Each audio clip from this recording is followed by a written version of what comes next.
مکہ پاک میں عمرہ ادا کیا تو بڑی تکلیف سے کیا ہوگا، کیونکہ رش بہت زیادہ ہے اور محنت کرنی ہے، اور محنت بھی کرنی ہے تو دو چادر باندھ کے کرنی ہے، پھر اس کے بعد دھیان بھی رکھنا ہے کوئی غلطی نہ ہو جائے، یعنی احتیاط کے ساتھ، ایسا نہیں ہے کہ فکر ہے، احتیاط ہے۔ آپ اپنے ملک سے چلے ہیں، احرام باندھ کے سفر کی سختیوں کو برداشت کیا، ایئرپورٹ کے معاملات کو نمٹایا، کیونکہ ہمارا روز کا تو کام نہیں ہے، روز کا کام ہو تو فٹافٹ سارے معاملات پتہ ہوتے ہیں تو آدمی پریشان ہو جاتا ہے، اور یہ حقیقت ہے۔ لیکن ساری پریشانیاں جھیلتے ہوئے آپ بیت اللہ میں پہنچ گئے تو وہاں بھی ہمیں اس بات کی فکر ہے کہ کوئی غلطی نہ ہو جائے۔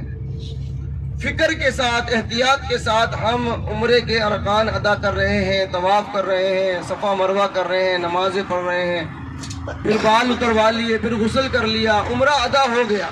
لیکن آپ میں کوئی حاجی یہ ضمانت کے ساتھ کہہ سکتا ہے کہ آپ کا عمرہ قبول ہو گیا؟ کوئی ضمانت نہیں ہے ہمارے پاس۔ دعا کر سکتے ہیں کہ ہاں جو عمرہ ادا کیا ہے اللہ سبحانہ و تعالیٰ اپنی بارگاہ میں قبول فرمائے، بس ضمانت نہیں ہے۔ لیکن اللہ سبحانہ و تعالیٰ نے کتنا بڑا کرم کیا ہے اس امت پہ کہ ہمیں یہ مسجد قباء عطا فرمائی۔ فرمایا نہ چادریں باندھنے کی ضرورت ہے، نہ محنت کرنے کی ضرورت ہے، نہ چکر لگانے کی ضرورت ہے، نہ بال اتروانے کی ضرورت ہے، نہ غسل کرنے کی ضرورت ہے، نہ محنت کرنے کی ضرورت، کچھ نہیں کرنا، صرف مسجد میں جاؤ، نماز ادا کرو، عمرے کا ثواب مل جائے۔ یہ ہے نا کرم یا نہیں؟ مکہ پاک میں اتنی محنت سے عمرہ ادا کیا ہے، ضمانت نہیں ہے ہمارے پاس، یہاں صرف نماز پڑھ رہے ہیں، ضمانت کے ساتھ عمرے کا ثواب مل گیا، اور ضمانت بھی کوئی چھوٹی ضمانت نہیں ہے، اللہ کے محبوب نبی صلی اللہ علیہ وآلہ وسلم کی ضمانت ہے۔ توجہ دیجیے گا، ایک مقام دکھانے لگ رہا ہوں، آپ کے توجہ کرنی ہے آپ نے الٹے ہاتھ میں، وہ دیکھیں سامنے آپ کو جیسے ہی یہ کھجوروں کے درخت ختم ہوں گے ایک پیلے رنگ کی بلڈنگ دکھے گی، پیلے رنگ کی بلڈنگ کے نیچے دیکھیں کالے رنگ کا گول جنگلہ بنا ہے، درخت ختم ہوتا ہی پیلی بلڈنگ کے نیچے لوہے کا جنگلہ ہے کالے رنگ کا۔ بھئی آپ سبحان اللہ نہیں بولتے، سبحان اللہ، آپ سبحان اللہ بولیں گے تو مجھے لگے گا ہاں آپ نے دیکھ لیا، تو میں ٹینشن میں رہتا ہوں پتہ نہیں نظر آ رہا نہیں آ رہا حاجیوں کو۔ سبحان اللہ۔ تو یہ جو جنگلے والی جگہ آپ نے دیکھی ہے، یہ جو جنگلہ بنا ہے، یہ جنگلہ بنا ہے ایک کنویں کے اوپر۔ ہمارے نبی صلی اللہ علیہ وآلہ وسلم کو خواب میں ایک کنواں دکھایا گیا، آپ مدینے میں آرام فرما رہے ہیں، سو رہے ہیں، تو خواب میں آپ کو ایک کنویں کو دکھایا گیا، آپ کی آنکھ کھلی تو اگلے دن آپ نے حضرت علی رضی اللہ تعالیٰ عنہ کو اپنے ساتھ لیا اور اس جگہ پہ آ گئے جو جنگلہ دیکھا۔ یہ جنگلہ اصل میں کنویں کے اوپر بنا ہوا ہے کہ کوئی کنویں کے اندر نہ جائے، نہ کوئی پانی کھینچ سکے۔ تو آپ اس کنویں کے پاس تشریف لائے، اس کنویں کو کہتے ہیں بھیرے غرض۔ بھیرے غرض، اس کنویں کی زیارت کرنے کی ٹائمنگ ہے، وہ جو پیلے رنگ کی بلڈنگ دیکھی ہے نا آپ نے، وہ بچوں کا اسکول ہے، گورنمنٹ کا اسکول ہے، تو اس لیے صبح سے لے کے دوپہر 2 بجے تک یہاں پہ آنا منع ہے۔ وہ منع اس لیے ہے، آپ نے دیکھا ہوگا ایک بس بھی نظر نہیں آئی ہوگی آپ کو، حالانکہ کنواں ہے، بسوں کا انبار ہونا چاہیے، وہ بس کیوں نظر نہیں آئی ہوگی؟ گورنمنٹ کی طرف سے یہاں پر 2 بجے تک آنا منع ہے زیارت کے لیے، انہوں نے باہر لکھ کر لگایا ہے دوپہر 2 بجے کے بعد سے عشاء تک آپ یہاں آ کر زیارت کر سکتے ہو۔ تو یوں نہیں اتارا میں نے، جو حاجی اگر ناراض ہو رہے کہ جی اتارا نہیں یاد، تو وہ یوں نہیں اتارا کہ یہ ہر جگہ کے اوپر اتارنا ہمارے اختیار میں نہیں ہے، ہر جگہ کے قانون کے حساب سے ہی چلنا پڑتا ہے۔ تو یہ جو کنواں ہے حضور کو خواب میں دکھائی دیا، اگلے دن حضرت علی رضی اللہ تعالیٰ عنہ کے ساتھ ہمارے نبی اس کنویں کی زیارت کو تشریف لائے، آپ نے اس کنویں کے پانی سے نوش فرمایا، یعنی اس کنویں کے پانی کو پیا، اور آپ کے ہاتھ مبارک میں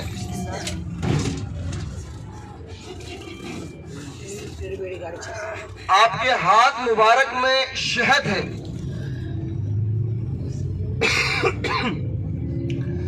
تو آپ نے وہ شہد کھایا، اور جتنا ہاتھ میں شہد باقی رہ گیا تھا وہ سارا کا سارا شہد اس کنویں میں انڈیل دیا، اور حضرت علی رضی اللہ تعالیٰ عنہ سے ہمارے نبی نے فرمایا علی یاد رکھنا جب میں اس دنیا سے چلا جاؤں تو میرے جسم کو جب غسل دیا جائے تو اس کنویں کے پانی سے دیا جائے، دوسرا پانی استعمال نہ کیا جائے۔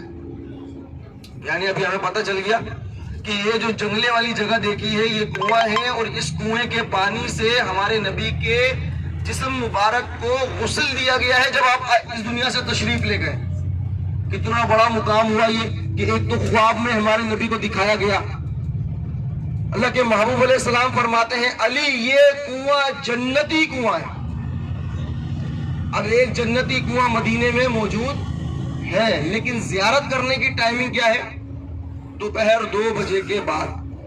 اگر آپ یہاں جانا چاہیں کسی ٹیکسی والے کو بولے بھیرے غرض کنویں پہ جانا ہے، یا اپنی اردو زبان میں بولے بھائی وہ کنویں پہ جانا جس سے پانی سے ہمارے نبی کو غسل دیا، کوئی بھی ٹیکسی والا 10 روپے لے گا، آپ کو یہاں چھوڑ دے گا۔ یہاں آئیں گے نا دیکھیے گا بورڈ پر لکھ کے لگایا ہوا ہے دوپہر 2 بجے کے بعد۔ اسی لیے ابھی یہاں لے جانا منع ہے، نہیں لے جا سکتے کیونکہ بچوں کے اسکول کی ٹائمنگ چل رہی ہے۔ تو اس کنویں کی زیارت بھی آپ کر سکتے ہیں، لیکن دوپہر کو 2 بجے کے بعد کر سکتے ہیں۔ پانی ملنے کی گارنٹی نہیں ہے، کیونکہ میں اکثر یہاں جاتا رہتا ہوں، کئی دفعہ گیا ہوں مجھے پانی مل گیا، کیونکہ انہوں نے ایک لائن بنائی ہوئی ہے اور وہ لائن سے ٹنکی میں پانی جاتا ہے کنویں کا، ٹنکی پہ نل لگائے ہوئے۔ تو اب اگر آپ جاتے ہیں تو پانی کبھی نلکوں میں آ رہا ہوتا ہے، کبھی نہیں آ رہا ہوتا، کیونکہ میرے ساتھ بھی ہوا ہے۔ اکثر میں گیا ہوں پانی مل گیا، اکثر گیا ہوں نلکے کھولے پانی نہیں ہے، تو یہ بھی گارنٹی نہیں ہے پانی ملے یا نہ ملے۔ ہاں کنواں بہرحال دوپہر 2 بجے کے بعد کھول دیتے ہیں، جنگلہ بنا رہے گا، خالی دروازہ کھول دیں گے، جنگلے کے باہر سے جا کر جھانک کر دیتے ہیں۔ تو ابھی وہ والی بات مکمل کرتا ہوں جو مسجد قباء کے لیے تھوڑی مختصر سی رہ گئی تھی۔ ہمارے نبی صلی اللہ علیہ وآلہ وسلم نے مسجد قباء کو خود اپنے ہاتھ مبارک سے تعمیر فرمایا اور اس مسجد کو یہ اعزاز بخشا، 14 دن قیام کیا۔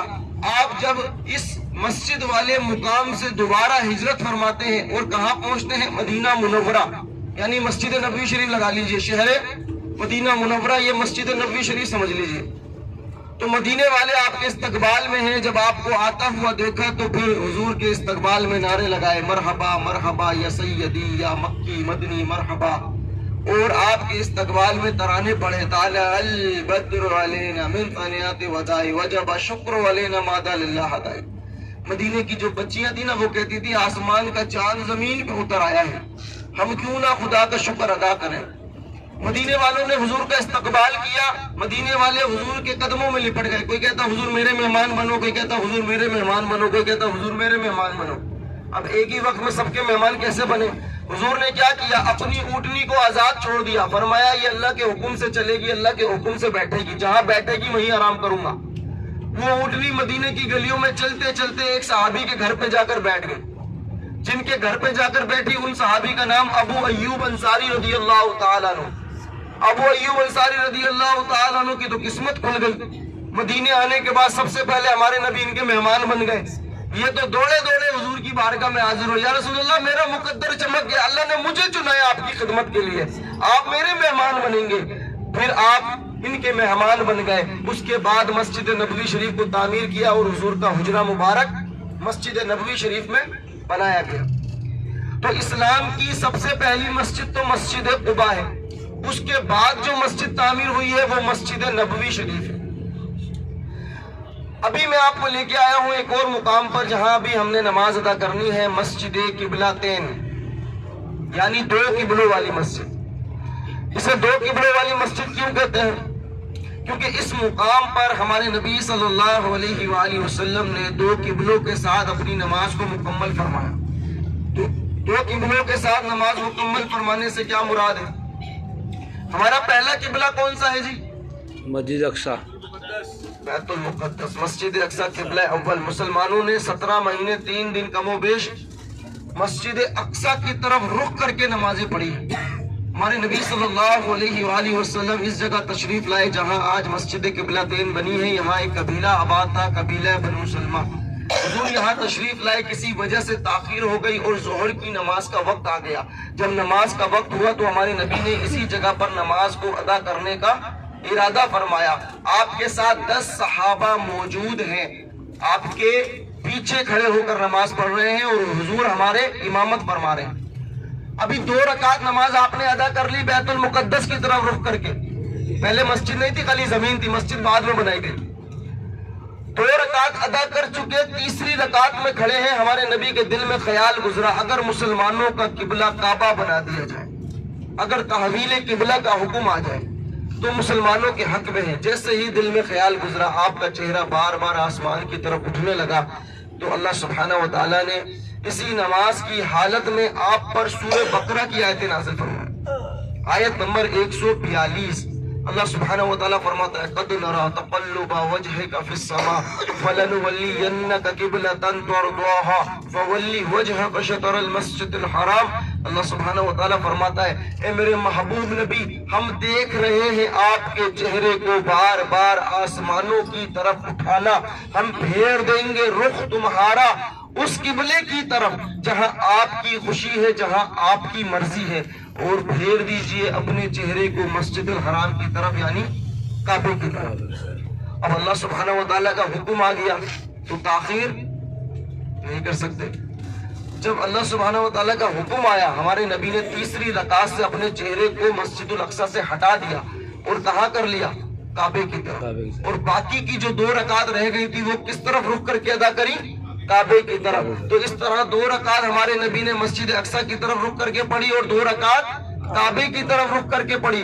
نماز مکمل فرما لی. نماز پڑھنے کے بعد جب صحابہ کو دیکھا تو اصولی طور پہ صحابہ کا چہرہ مسجد الاقصی کی طرف ہونا چاہیے، کیونکہ صحابہ کو نہیں پتا کہ اللہ کا حکم آ گیا.